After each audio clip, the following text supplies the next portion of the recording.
All countries are developing their defense systems, but that does not constitute a nuclear test. Therefore, here, while the U.S. is a sovereign country and has the right to make sovereign decisions, but I want to remind you of President Putin's statement, which has been repeated many times, that of course if someone withdraws from the moratorium, then Russia will act accordingly in that situation. They seem to all be nuclear testing. We have more nuclear weapons than anybody. We don't do testing. We've halted it many years ago.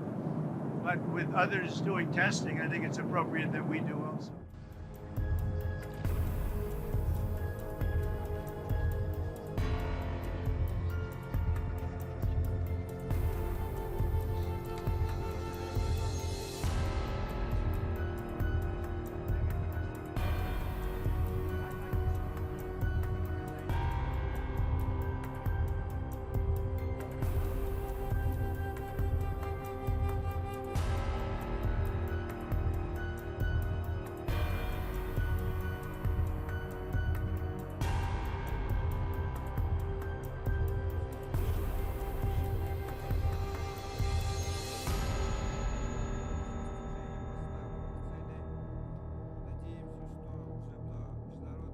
Why did the president go into detail about the new weapon yesterday when speaking to wounded soldiers from the special military operation in a military hospital instead of, say, at a government meeting, a Security Council session, or at a command post like he did on Sunday?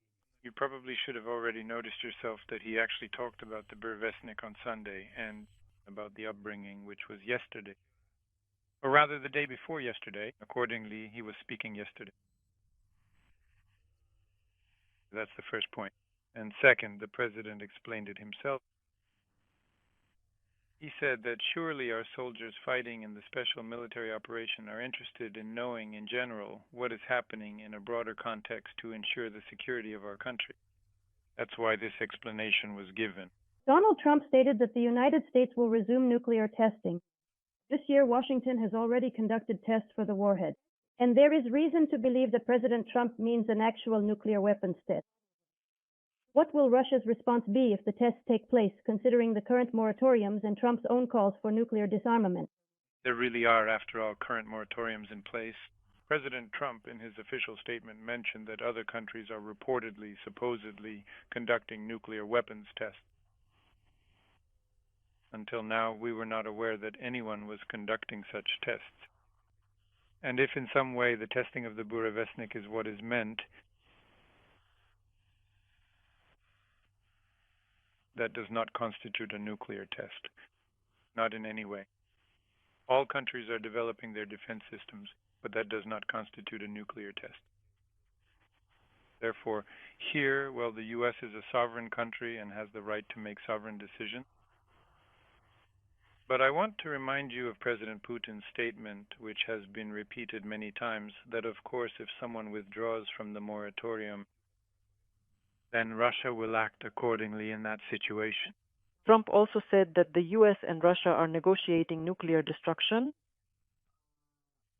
Are such negotiations taking place on this topic after Alaska? It has been repeatedly mentioned during contacts that there is a need for such expert negotiation. This is a very complex topic, and negotiations on it, in fact, always take a long time. But those very detailed expert negotiations are not taking place yet. The topic has indeed been mentioned repeatedly. For several days now, Trump has made more than one statement regarding nuclear weapons. Putin has made public information about the testing of the Poseidon missile. Does this mean a change in rhetoric in relations between Russia and the U.S.? Does it mean that the dialogue that has begun has reached a dead end, and only an appeal to nuclear weapons will be able to activate contacts, both bilateral and on the Ukrainian settlement? Thank you. No, it does not. In any way?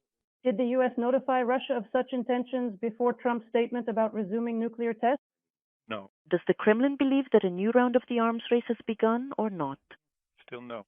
Is Putin planning any contacts with Egypt in the near future in the context of their talks with Donald Trump? There is no such conversation scheduled at the moment, but it can be arranged quite promptly if necessary. About resuming nuclear testing, what prompted you to do that right before Well, that the had meeting? nothing to do with them. It had to do with others. They seem to all be nuclear testing. Russia? We have more nuclear weapons than anybody. We don't do testing. We've halted halted it many years ago. But with others doing testing, I think it's appropriate that we do also. Any details around the testing, sir? Like where, when? It'll be announced. You know, we have test sites. It'll be announced.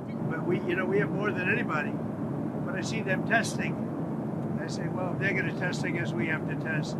I'd like to see a denuclearization because we have so many, and Russia has so. Russia's second, and China's third, and China will catch up within 4 or 5 years. I think de-escalation would be, they would call it denuclearization, would be a tremendous thing. And it's something, we are actually talking to Russia about that, and China would be added to that if we do something.